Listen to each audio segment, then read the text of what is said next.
Nakita ko lang sa internet to ngayon, tatry natin.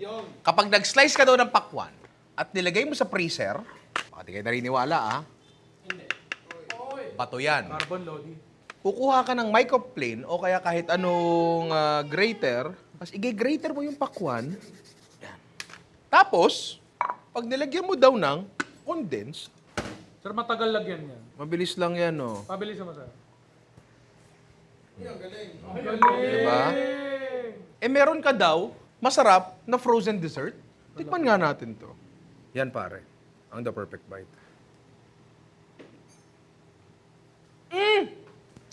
Kalbo, halika dito. Oh, pwede, Gagi. Kamusta? Masarap ha? Gagi, Gagi, masarap to, Simpleng-simple to, pre. Iba-ibang klase to. Try nyo, pare. Masarap. Bago design, Ninong Ray merch, pare. Tsaka eto, ang dami nag-request ng buti. Check out ka na.